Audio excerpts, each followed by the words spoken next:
はい、皆さんこんばんは。お久しぶりです。さあ、この画面を見て皆さんお気づきでしょうか？そうです。デトロイトビカムヒューマン帰ってきました。というのもですね、物語をやるわけではなく、これは実はこちらにボーナスっていうのがあるじゃないですか。ここをクリックすると、アートワーク、映像、サウンドトラック、ギャラリー、雑誌、アンケートといろいろあるんですけれども、ここの映像なんですよ。ここを押すと、こういう感じで、実はこの制作秘話とか、いろいろ見れたりするんですよね。これを、皆さんとちょっと見ていこうかなっていうので、ちょっと今回お送りしました。ではですね、まずこのアナウンストレーラー、このアナウンストレーラーっていうのは、このデトロイトビカムヒューマンができる前に制作されたこういうゲームが出ますよというのがこれ2015年にあったんですけど、それをちょっと一緒に見ましょう。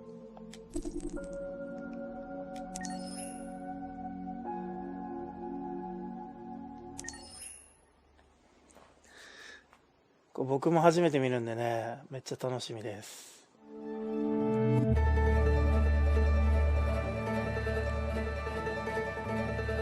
デトロイト。おー、すごい。ここから始まった鉄の街。声カーラだね。全ての始まりであり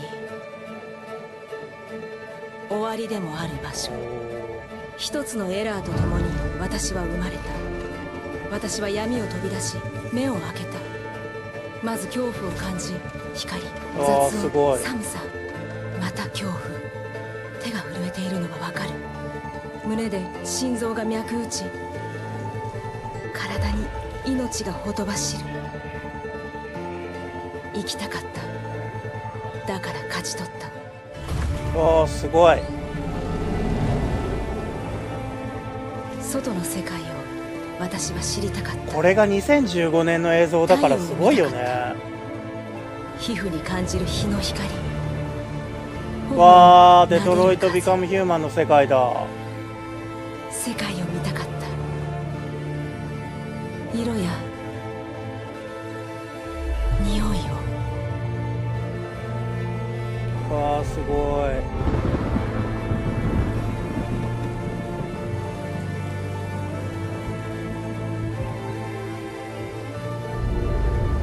だけど世界は想像と違った。そこは暗く冷たい。残酷で乱暴な、不公平で野蛮だった。自分が無価値なものに思えるほどに。物扱いすらされない従順な機械。でも私の中で感じるあの不思議な感覚。穏やかな声が私にささやく。私は生きていると。いや、もしこのゲームやってなくてこの映像を見たら本当にやりたいなって思うよね。自由になって愛し、希望を抱き、生きるために。あの感覚の正体を確かめるために。世界を変えるか別の道を選ぶか、それは私が決めること。私はカーラ、彼らの仲間。これは私たちの物語。わー、すげえかっこいい。いや、これはね、もうほんとハリウッド映画化するべき。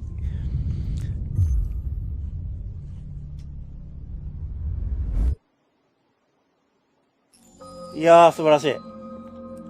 さあ、それでは次、こちらですね。デトロイトビカムヒューマンを演じて、こちらを見てみましょう。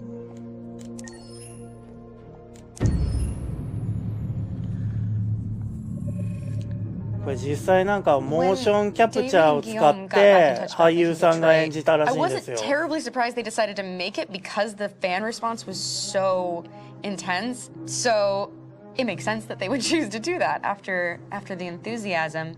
It was a challenge, and it was just an interesting thing to get my head around how to approach this character now as a different, much older person, and whether or not she had changed. And I'm very happy to say that with Detroit, I've had the opportunity to see Kara grow so much more than I ever expected. You do the housework, the washing, you cook the meals, and you take care of... God damn it, where the fuck's the rat gone now? Alice! Alice! I mean, she starts out essentially how she does だからこれゲームのキャラクター全部本当の俳優さんが演じてるんだね。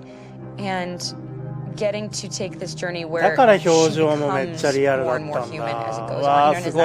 That's a wonderful exploration in every way, whether it's how she sits, her posture, how her voice changes, how emotions change, and how much emotion is based on things like empathy and social experience. And so having, you know, as much material as I got with David to have this huge, nuanced arc was really incredible.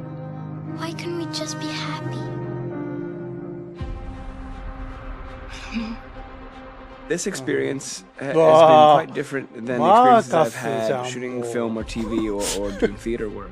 I have 83 dots on my face, really flattering black wetsuit type thing, and you're jumping around with props, and it's kind of like being a 10-year-old imaginative kid, which is fun.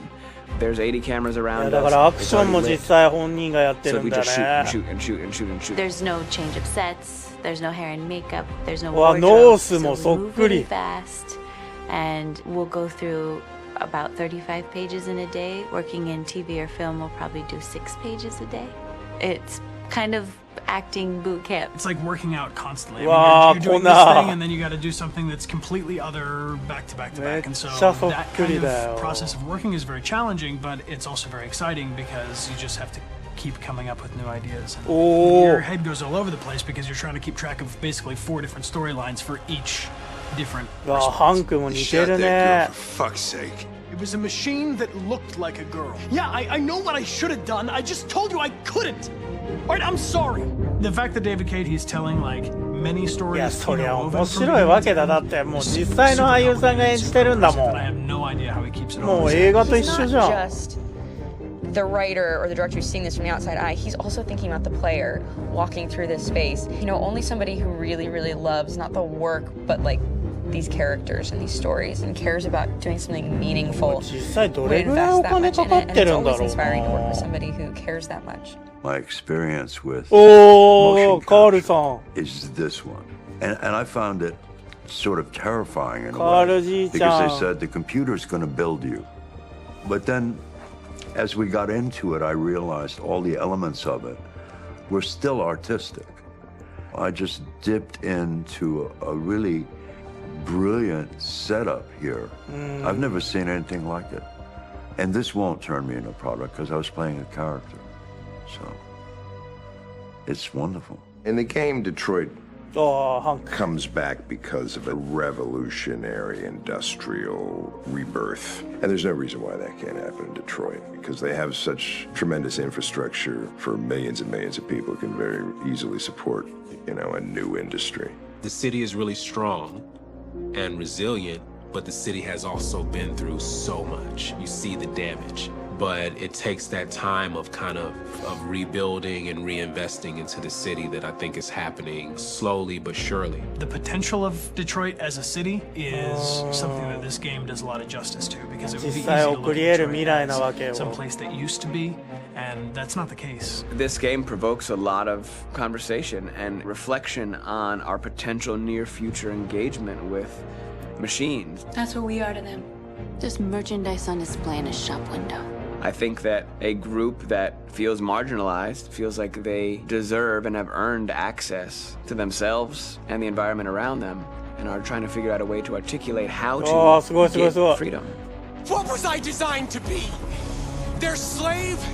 Their toy?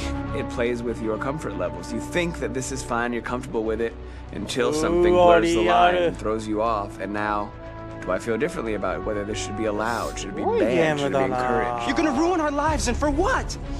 For a bunch of machines? They are not machines! They are alive! I'm alive! You're alive! They're nothing! There are lots of comparable comparisons to any type of persecution of religion, race, etc., dating way back. It can't just be a video game where you shoot them up or where people make these choices to do whatever. I think that's the whole point. You have the choice, and you can either choose to go in one direction with your character or another. And I think that's going to be very telling about the gamer. Very telling. I think there's going to be a really strong reaction to this game, which has such a strong perspective. I'm that much more proud of it now to get to be a part of it because it's important.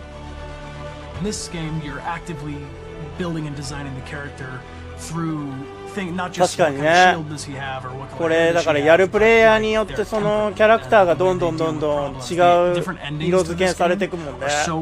攻撃的な性格だったらコナーも攻撃的な感じになっていくだろうし。かっこいい。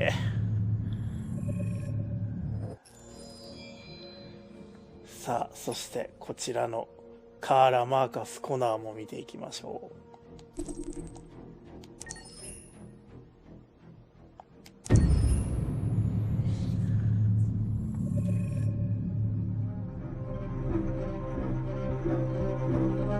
う。My name is Marcus. My name is Connor. My name is Kara. I am one of them. This is our story. I think who Kara is, or how I would describe Kara, depends entirely upon who's playing her, because you have the option to make her multiple different people depending on the choices she makes. But I think she does start out incredibly naive, incredibly innocent, and kind of hapless. I'm sure we used to be friends before I was reset. Maybe we can be friends again. She's a person who's characterized, I think, by empathy. She's a person who really, she just comes from her heart. You'll never leave me, right? Promise you'll never go. I promise. Kara, please! Are you okay? Are you hurt? Wait a minute. Leave her alone! Kara, leave her alone! The really beautiful thing that I've had the gift to be able to do is to essentially build a person from the ground up, because that's what she's doing throughout the game, and with every experience she has and every person she meets, she's building, first emotions and then the sense of judgment, and it's sort of an exploration of what it is to be a human. Don't worry. Luther and I will be right here. Luther. David and the creators have painted a really intriguing and engaging picture of a near future where we rely upon androids for a lot of our service class business, the class that serves us, that helps us, that handles our baristas and our drivers and our housemaids. And what is humanity, where we tap into it, how and why we treat each other the way that we do. And my character Marcus has a really intriguing journey, becoming deviant, realizing that he actually has feelings and human qualities inside of him, and it's a really incredible ascension into becoming fully realized and coming to terms with what you actually deserve better than this in life. And not only do you want it for yourself, but you want it for your peers. We've come here to demonstrate peacefully and to tell humans that we are also living beings. All we want is to live free. You know what? This thing, Dad, is not your son.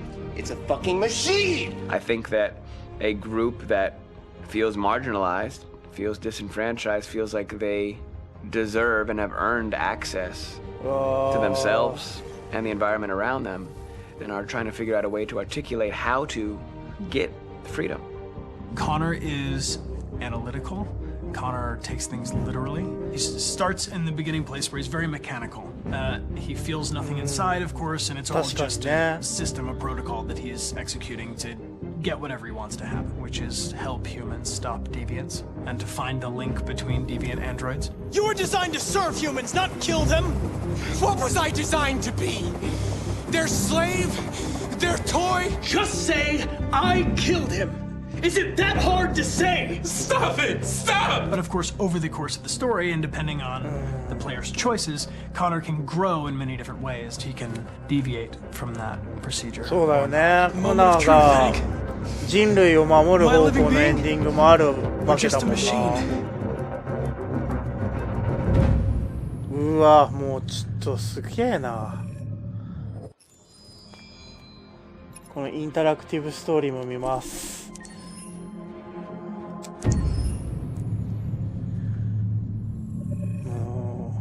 Game after game, we try to challenge ourselves. For Detroit, we wanted to, first of all, to write a story that would be incredibly bending, which means the most non-linear story that we've ever created.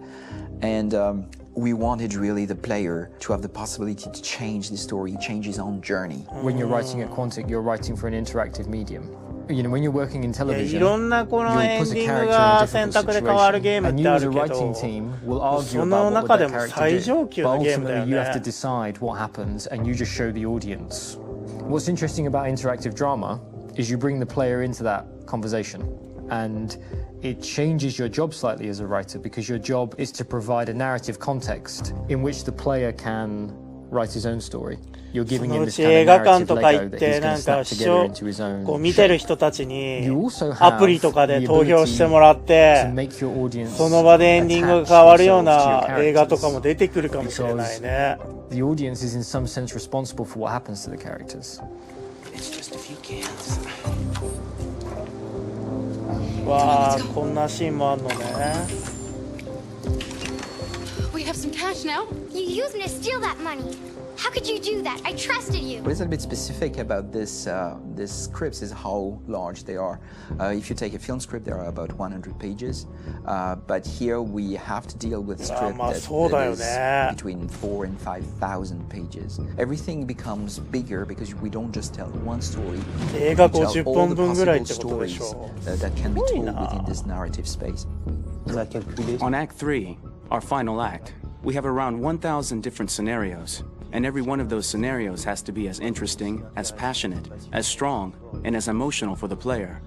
We want every action that the player does, every interaction that is available to serve in telling the story, and help the player understand who his character is, and build that character moment to moment.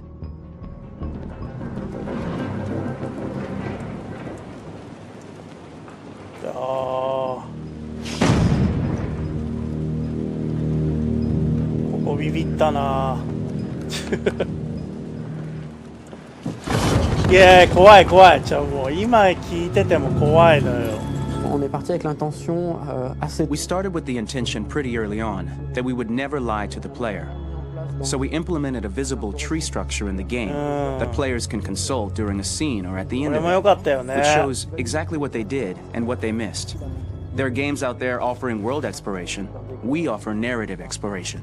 Keeping control of such a wide and large story is a huge challenge. So same thing when you shoot with actors, because you will need to shoot many different versions of each dialogue, of each scene. For actors, it's a huge challenge. Because of the style of the game, you have so many different ways that the character can go. Every decision, it's what I call kind of choose your own adventure. Like every decision that the player makes, it's going to open up 40 more pages of material and experience that ties in, which means as a performer, you have to try to continue to make things feel real that the player might not ever see, but also that in performance, it's not always connected to a previous act. It's grueling, it's hard work, but it's a great team and I enjoy doing it. I was really frustrated, until I got to this point where I kind of was able to step outside of my own experience and even in a lot of ways my own process and be able to step outside of that and okay, this is something new, what do you need? How do I meet you there? How do I give you what you need and still feel like I'm doing what's right? And once I did that, then all of a sudden it got really fun. It was much freer and having to approach it in a new way and think about the player and think about how it serves them and what I'm doing for them or what I'm letting them into. It's really, I think, helped me grow in general. Remember, there's nothing on the left. That's all. So it's probably all there. And then make her come first, close. But I think you would go first to check that it's safe. Okay, sure. すごい。このシーンね。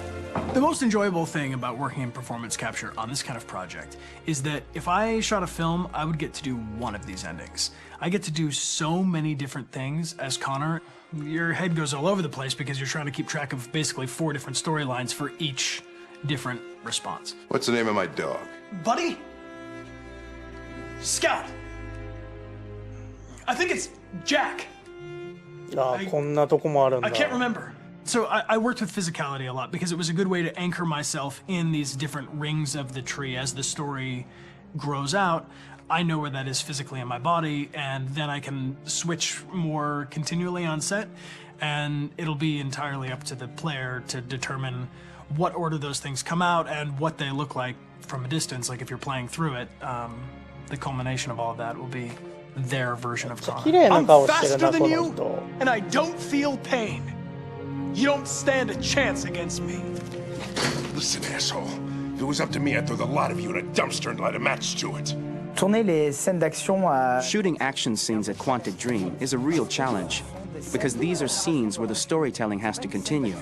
It's not an action scene just to have a dose of adrenaline. The stunts have huge consequences on the rest of the story. It's really a moment where we implicate the player and tell him that the choices he makes during an action scene will have a direct impact on the evolution of his story. My biggest challenge on Detroit has been managing the large number of animations that we received from motion capture. Detroit features more than 37,000 animations, which is a huge amount to handle on a daily basis. You have to realize that the player, in his first playthrough, will miss certain scenes. This also means that we had to think of, conceive, and produce all the potential story paths. The characters' costumes, the places, day or night, the weather.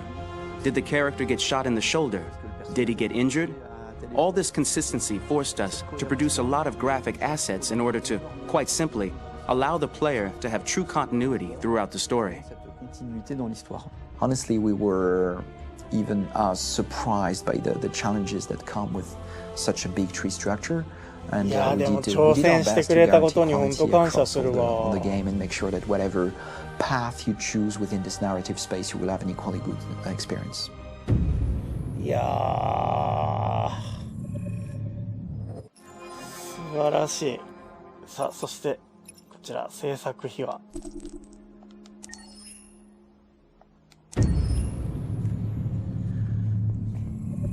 Detroit Become Human was produced over a period of 4 years here in Paris. We have a team of about 180 people, and to that we need to add also all the outsourcing with our partners in the Philippines, in China, Vietnam, and in India.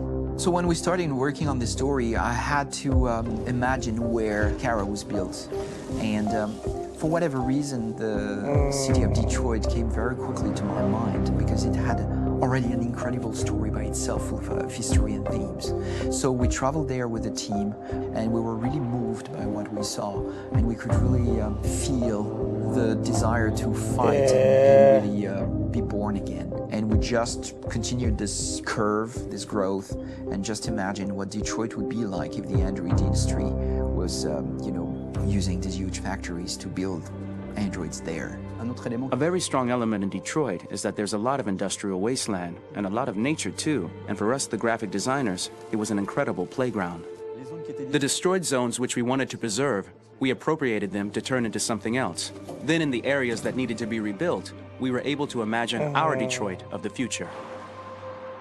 We didn't want to make a science fiction universe, but a world of anticipation. If we chose science fiction, we could have imagined flying cars, extraterrestrials, but those things are very far from our current everyday life. Anticipation is more about gleaning from our contemporary reality, the one we know, because Detroit is set in 2038, and 2038 is tomorrow. The difficulty we had was sticking to reality. That is to say, technology becoming more and more invisible, a lot more elegant, and at the same time, making it visual. So all the computer equipment, autonomous cars, we simply had to invent. They are in fact very technological objects, but at the same time remain very credible and ingrained in reality. To create a cohesive universe in the fashion and clothing of the human characters in 2038, I didn't want to put an accent on strange shapes, or really vibrant colors, and things we wouldn't know. That I wanted to keep for the androids. The goal was to create something familiar which we can identify with in this future setting. Working on the artistic direction for the androids was a bit special because this is a project about the place they could occupy in the human world. It was out of the question for them to be too beautiful or too perfect. They had to correspond to every social class, rich and poor. Inspired by everyday utilitarian clothes, I brought a modern touch by adding dynamic display surfaces, the armband we can see on the side, the triangle on the front and back, an LED. Like that, there's no confusion. Wait. You're sending an android? All right, ma'am. We need to go. You can't do that. Why aren't you sending a real person? Once we cast the actors, we travel to meet them in order to scan their faces. We record the structure of their face with the scan. And we record the colors and patches of skin with photography. Once we have this information, we will use this as a basis for modeling and creating the characters. The artist will make it more realistic, but will also enrich it. He will propose ideas which we will develop together.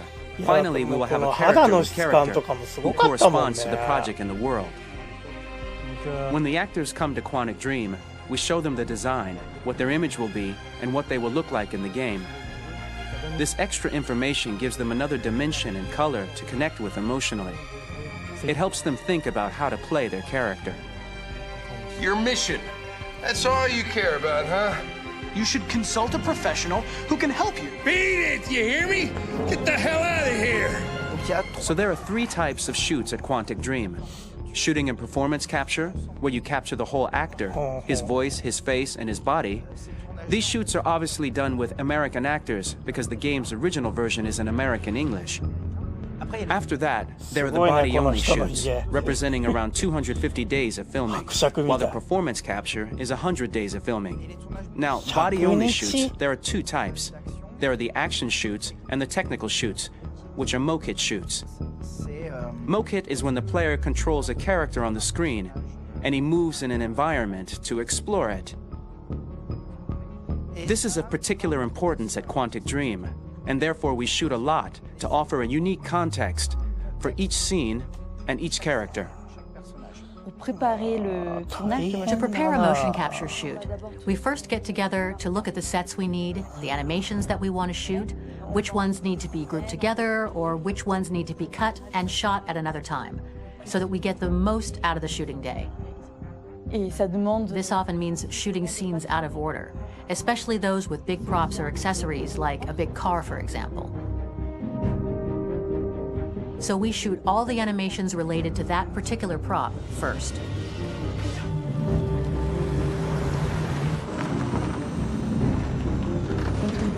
The biggest challenge for the mocap team was shooting a Spider-Man mo-kit.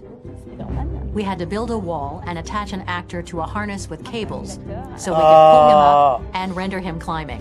The shooting of this game took about, I would say, more than a year, maybe 1 and 2 years, with about 300 actors on set. So I would say it's quite a massive production. But so much happened on this set, between the stunts and the shootings with a little girl and all these great actors that we had. It was really a very, very memorable journey for the team and for myself.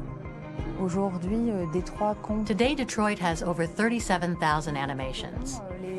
When we retrieve the motion capture data, it's just a cloud of points, which represent all the markers worn by the actors. From this cloud of points, we have a phase called retargeting, which gives us a skeleton. The skeleton will be applied to the characters of the game. There is still work to be done, but this gives us the main movements. Since we are working on something very realistic, we must recognize the actor and also recover all the emotion he expresses in his performance. We use a system of facts, an identity card for each actor. We make the actor do a whole range of facial expressions. Then we recover all the expressions and paste the animations on a puppet that Jan has prepared. I then recover and refine these poses. I might stretch the lip, reinflate a cheek, tiny details that make the finished product really capture the actor. Because of the nature of our mocap system today, when we receive the animations, we're missing eye movements, and so the character has that dead look. He really has no eyes, so then it's a big part of the work for the animators to find the regard of the actor in relation to his position, in relation to the body, etc. It was crazy when I saw the newest model for Kara, because they've been working on it and working on it, and this was the first time I literally jumped in my seat. It not only looked so much like me, it was the fact that it looked so lifelike. It wasn't that it looked just like it was a camera, it was something else, you know, but it looked alive. It's exciting, and it's kind of terrifying. Game after game, we learned the rules of optics and filming, and our goal with Detroit Become Human was to have cameras that would actually emulate the optics of a real physical camera. So basically dealing with real-world imperfections was our main task, and just to make cameras look as real as we can. Once the animations are shot and processed by the animation department, integrated and polished, we film them. That is to say, we really do a mise en scène, as in cinema. The real difficulty of our job is to know if these cameras are telling us something. Are they in the emotion of the scene? Do they describe exactly what the action must convey, what must be felt? The most important challenge for me was one of the final scenes where Marcus decides to start the revolution and go to the battlefield. Very quickly, we imagined this to be a huge sequence shot. We wanted the feeling of a cameraman running behind us, while showing Marcus, the androids who help him, the person shooting at us, etc. Above all, it was necessary to say to oneself, this scene is very violent but does not glorify war. On the contrary, that war is something improbable and absurd. It was really a fun challenge. The idea was to say we have 3 characters. We would like each of them to have a specific cinematography. We wanted Kara to be much more filmed with some kind of handheld camera, to have something very living, very breathing. For Connor, we wanted something very cold and very perfect. And for Marcus, we wanted something epic and spectacular. So it was about the filming, but it was also about the photography. So we worked with a director of photography to give each character a different lighting, different key colors. Each of them would have their own worlds. And finally, we worked with the composers, so they would create a specific sound for each character, so each would have his own world and his own style. いや、もうすごい。ちょっとすごい。じゃあこれサウンドトラック見ようよ。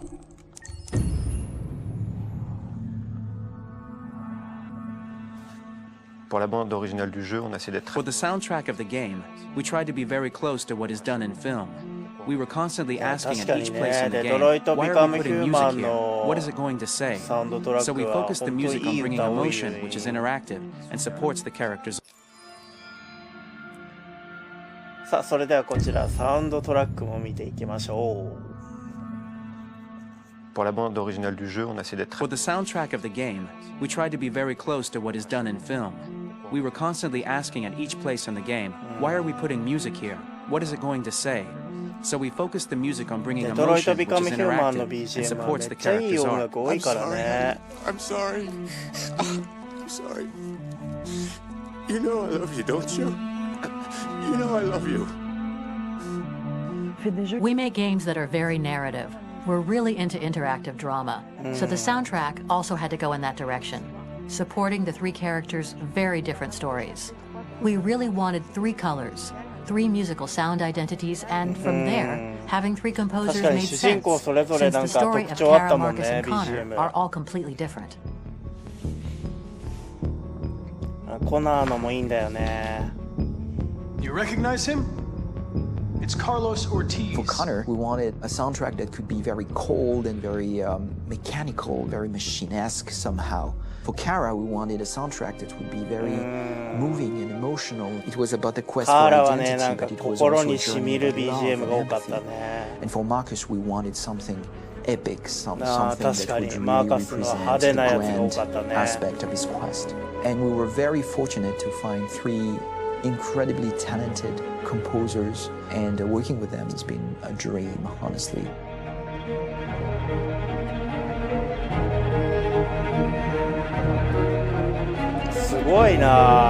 My name's Philip Shepherd, and I'm a composer, cellist, and producer. And today we're at Abbey Road Studio One, which is my favourite studio in the world. And today we're recording the soundtrack for Kara from Become Human.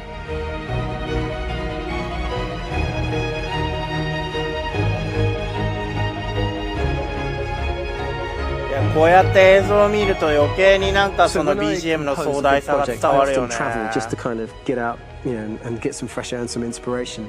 And I go hiking and traveling in Montana a lot. I had a log fire in the room that I was staying in, and the flames were kind of making absolutely direct music, and it became the basis for Kara's theme, and it sounds something like this.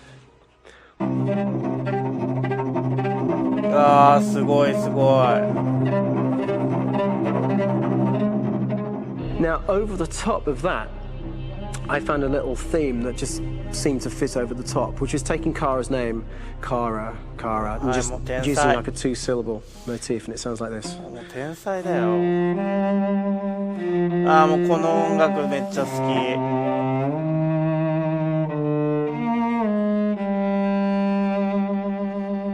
Going to pull through this, Alice.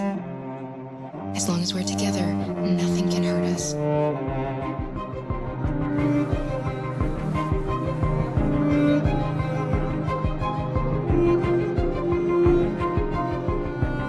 And all the time that's fitting over.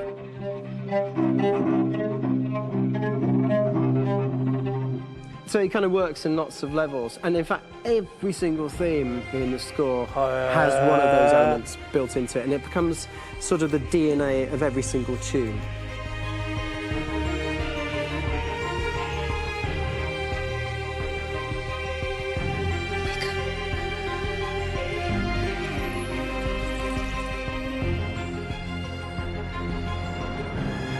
For me, writing this theme for Kara, I actually had to tap into what it feels like to be a father to daughters.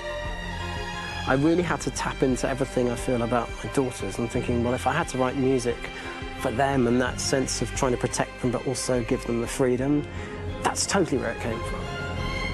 Because each composer has been given the sort of narrative responsibility for very different characters, I haven't had to sort of go into other styles. I can actually be very loyal to this particular character and sort of hopefully encapsulate her. But it means also I've suddenly become very connected to this character. And if for some reason it goes to game over early, I'm going to be mortified. You know? They're over there! Starting a new project for me personally, it's always finding the right tone, finding the right color, I like to call it. For me, it's finding that right texture that actually sits against picture really well. One of the biggest things is I created custom instruments for Connor.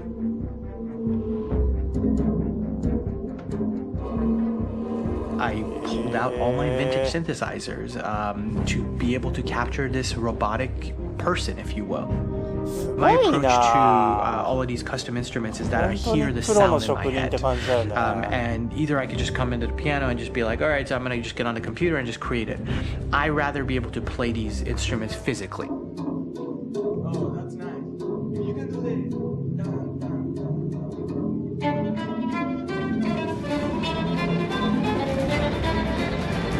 うわーすごいこの音楽になるんだ As soon as you see Connor the first time, there is a really interesting thematic idea that you hear, and that's just made out of a Moog synthesizer, but completely manipulated in multiple ways, and it's robotic, it has a little bit of an emotional to it, and he's on his mission, so you feel that as well, so it just kind of gives you that cold, motionless, with a mission in hand that you kind of feel throughout the whole thing.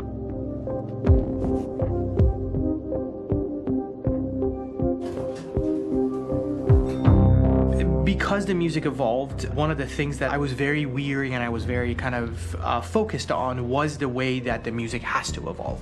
So my idea behind it was that Connor is a singular android that could at any point become a deviant or could actually stay as an android. So I created a more or less a Connor theme, and then I was able to just manipulate it in different aspects of it. Is everything okay, Lieutenant? Chris was on patrol last night. He was attacked by a bunch of deviants. I'm a human being writing for a robot, and throughout Connor's journey, he meets someone, he meets a partner. So how do you deal with a robot feeling? And I've met a partner that I'm gonna work with, or all of a sudden he sees a dead body. Does this robot have an imagination? Does this robot have a feeling? And if yes, how do you translate that into non-emotional music? So it basically at any point I was just like, I can't do this, I can't do this, and then I just do it. Property was damaged and fires continue to rage in several major districts across the city. Some people are asking, have androids become a threat to our security? When I first started really digging in on Marcus, the one thing that I really tried to capture was the transformation process. You know, Marcus is this android that evolves over the course of the game and really goes from kind of figuring out that he's more than just an android. You know, he's starting to develop kind of a human soul in a way. Try to imagine something that doesn't exist, something you've never seen. Now そうこの BGM もすごいよね。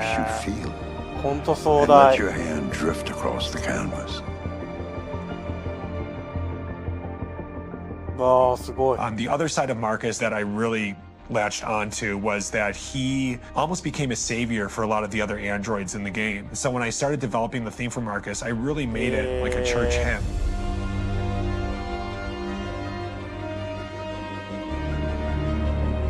I wanted it to be very simple. I wanted to make it a chordal melody. I really wanted to make it almost like a Bach hymn. The tough thing with that is it had to be recognizable.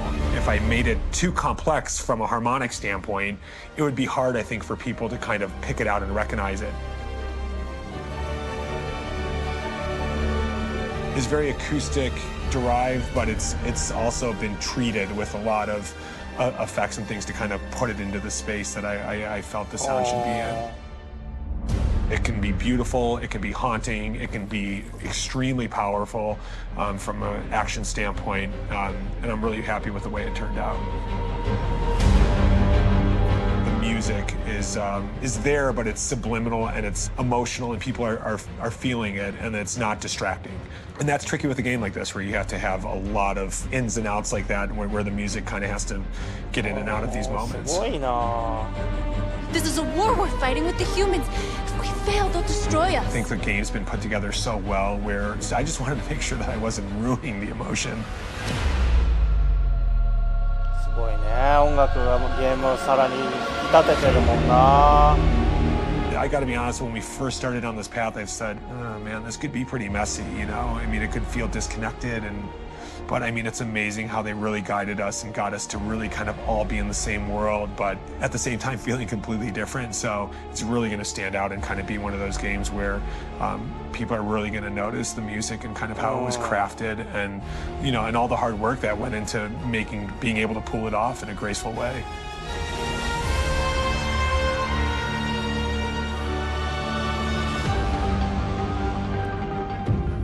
いやー、素晴らしい。さあ、そして次はこちらのショートビデオ「クロエ」を見ていきましょう。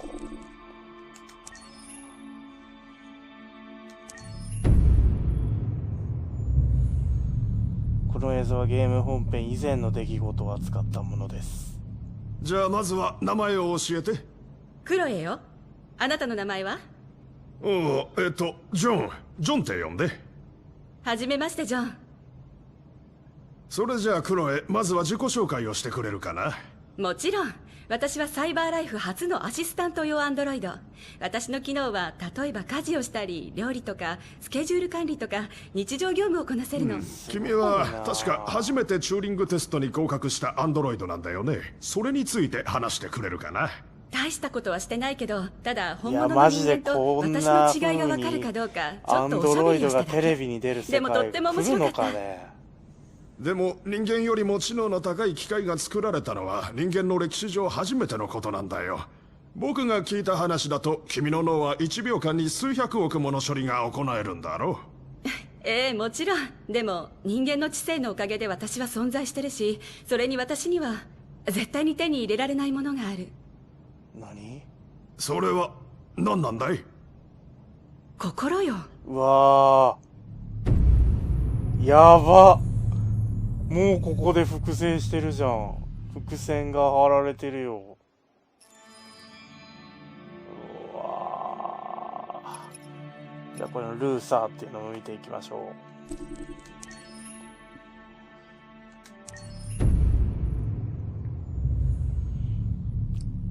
これもゲーム本編以前の出来事ね。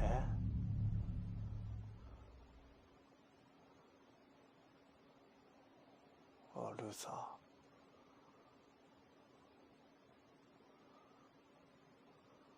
Hold on, just a little while longer. Hold on, just a little while longer. いやもうこれ実写の映像じゃん。Hold on, just a little while longer. Everything will be alright.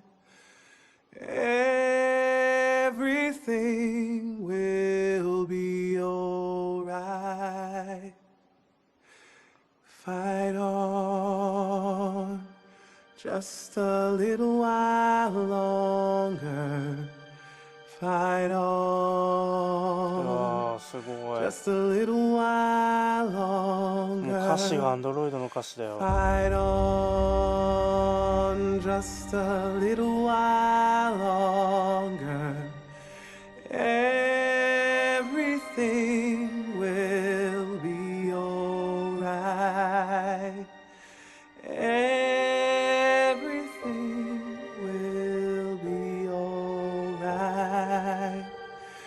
We will sing on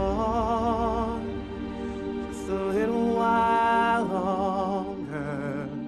Sing on just a little while longer. Sing on just a little while longer.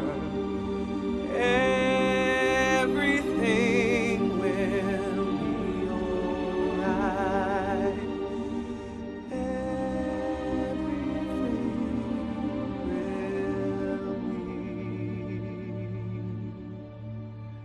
そうすべてはあるべき姿に。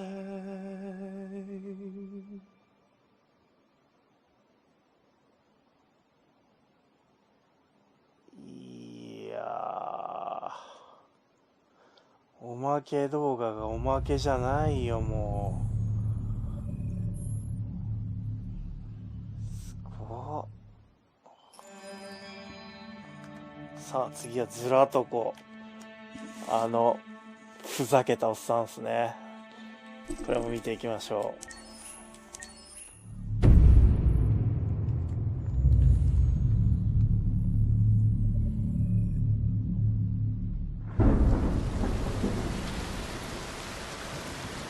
懐かしい。おお、懐かしいわこの屋敷。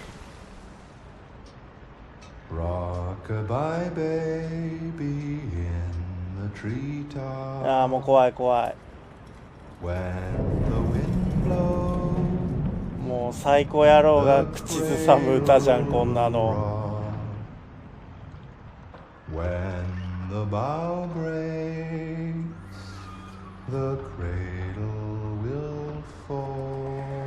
あわあわあわあ。And down will come baby, cradle and all. Rock-a-bye baby in the treetop. When the wind blows.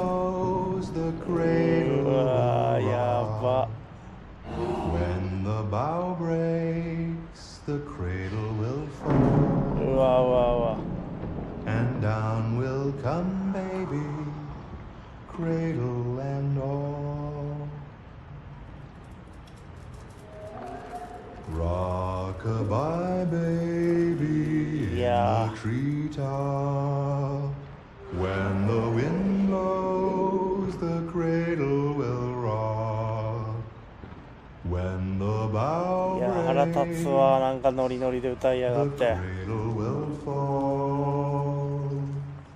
And down will come baby, cradle and all.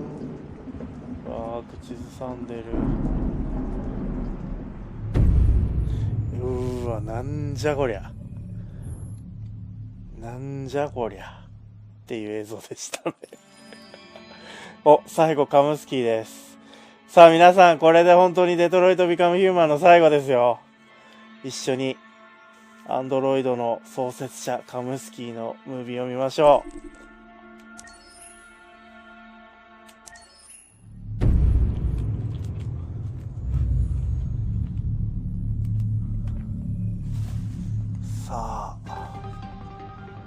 In the space of a few years, androids have completely transformed the world in which we live.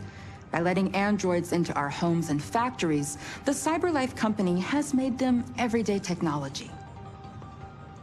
The founder of CyberLife, Elijah Kamsky, is a very discreet man. Despite being the CEO of the highest valued company in the world and being voted Man of the Year by Century Magazine, he remains a mystery for most people. That's why we at KNC are so excited to be here as CyberLife opens its doors for the first time. Elijah Kamsky, could you please tell us where we are? Certainly, and welcome. We're currently in CyberLife's production center in Detroit, where all models are designed and manufactured. More than 10,000 androids come off the production line every day. Fascinating. Could you tell us what your goal was when you founded CyberLife? Well, I simply wanted to use technology to carry out all of our most annoying and repetitive tasks, so we'd have more time to enjoy life. I imagine you must have faced many challenges. Yes, there were technical challenges, but the hardest thing was to design an object that we would want to welcome into our homes.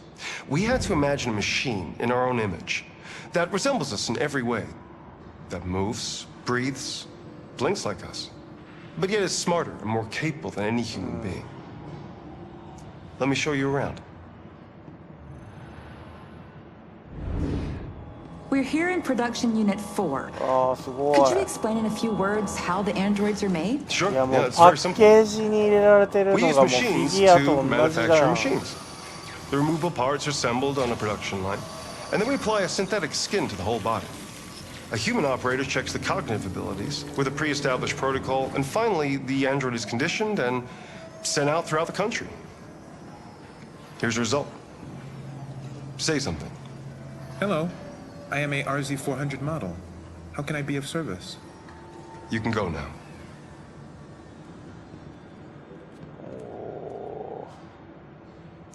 Our androids are already replacing humans in many fields. For example, they represent more than 80% of all university professors and 63% of all medical staff.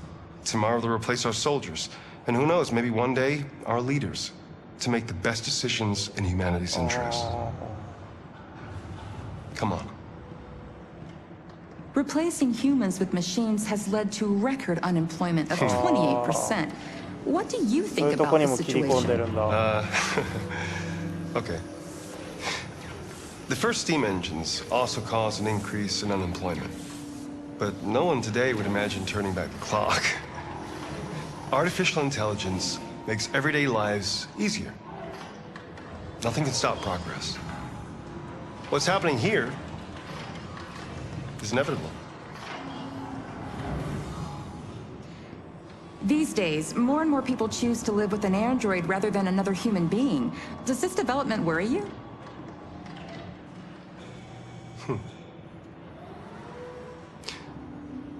Everything's much easier with an android. They obey your orders without ever complaining.